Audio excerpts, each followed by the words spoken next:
सालों पहले लखनपुर नाम के राज्य में भीमा नाम के राजा का शासन हुआ करता था। वह बहुत महत्वाकांक्षी था और अपनी प्रजा से बहुत प्यार करता था। उनके 4 राज्यों में चारों ओर खुशहाली थी, लेकिन राजा रानी खुद हमेशा दुखी रहते थे। उनके पास धन दौलत शोहरत सब कुछ था, लेकिन उनकी संतान न थी। संतान पाने के लिए राजा और रानी पूजा पाठ जप तप सब करके देख चुके थे, लेकिन कोई फायदा नहीं हुआ। एक दिन महर्षि के कहने पर राजा ने महायज्ञ कराने का फैसला किया। यज्ञ और भगवान के प्रताप से राजा को एक बहुत सुंदर कन्या की प्राप्ति हुई। राजा रानी के साथ पूरी प्रजा खुशी से झूमने लगी। राज्य में चारों तरफ खुशी का माहौल छा गया। राजा ने सारे नगरवासियों को पिता बनने की खुशी में भोज पर आमंत्रित किया। धीरे धीरे समय बीतने लगा। राजकुमारी बड़ी होने लगी। वह काफ़ी सुंदर और गुणवान थी।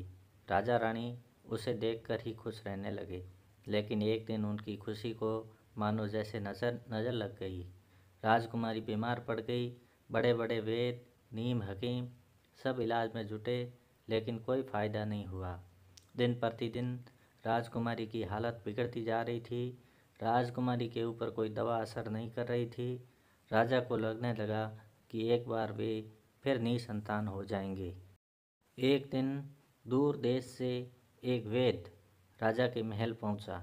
देखने में वह अजीब सा था और उसे ठीक तरह से कपड़े भी नहीं पहने हुए थे, जिस वजह से सैनिकों ने उसे राजमहल में प्रवेश करने से रोक दिया।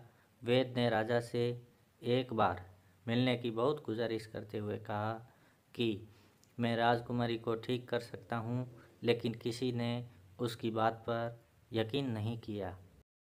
पहले राजा को अपना परिचय दिया और कहा कि मैं आपकी बेटी को ठीक कर सकता हूँ। राजा उसकी बात सुनकर प्रसन्न हुआ, लेकिन उनका रहन सहन देखकर राजा ने भी उस पर यकीन नहीं किया। उधर राजकुमारी की तबीयत दिन प्रतिदिन खराब होती जा रही थी, इसलिए राजा किसी वेद पर यकीन नहीं कर पा रहे थे। लेकिन उस वेद का आत्मविश्वास देखकर राजा ने उसे एक मौका देने का फैसला किया। राजा ने वेद को बोला कि अगर राजकुमारी ठीक नहीं हुई तो अंजाम भुगतने के लिए तैयार रहना। इस पर वेद ने बोला, ठीक है, लेकिन अगर राजकुमारी ठीक हो गई तो मुझे क्या मिलेगा? राजा ने कहा, जो मांगोगे मिलेगा। वेद राजी हो गया। राजा खुद उसे वेद को लेकर राजकुमारी के पास गया। राजकुमारी बिस्तर पर बेजान सी लेटी हुई थी। ऐसा लग रहा था जैसे किसी ने उसका सारा नूर निकाल लिया हो। चेहरा दर्द में डूबा पीला पड़ गया था।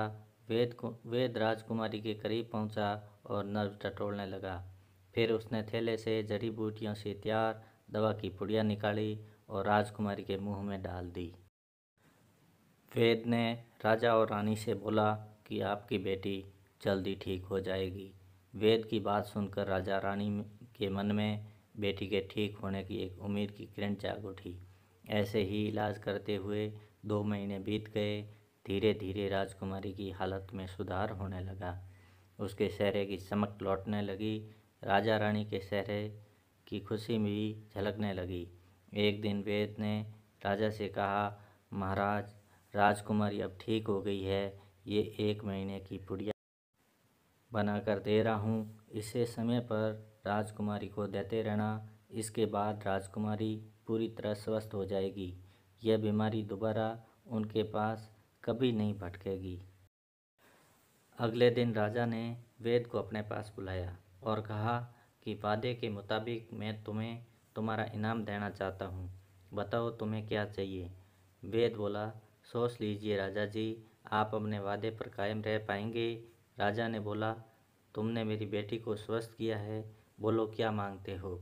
वेद ने मुस्कुराते हुए कहा, आपका आधा राज्य और बेटी का हाथ।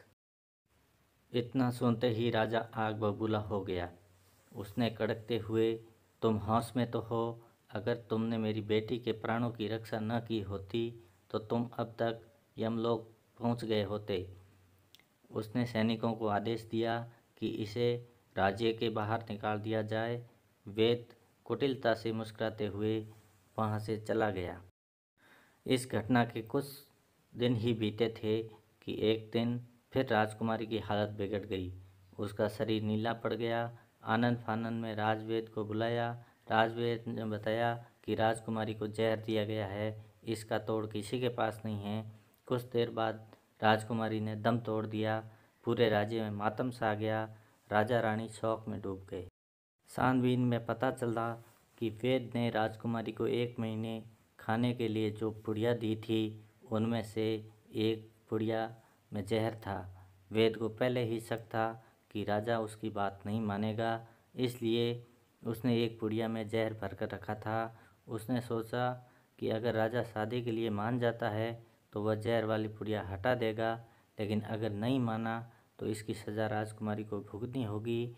वेद की चाल कामयाब हो गई। कहानी से यही सीख मिलती है, अगर किसी से कोई वादा किया है तो उसे पूरा ज़रूर करना चाहिए। थैंक यू दोस्तों। तो दोस्तों, कैसी लगी मेरी कहानी? मेरे चैनल को सब्सक्राइब ज़रूर करें, लाइक शेयर एंड कमेंट ज़रूर करें। और ये कहानी कैसी लगी कमेंट करके ज़रूर बताएं।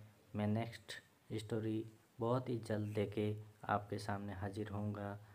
बहुत बहुत धन्यवाद दोस्तों। Thank to all. Bye bye.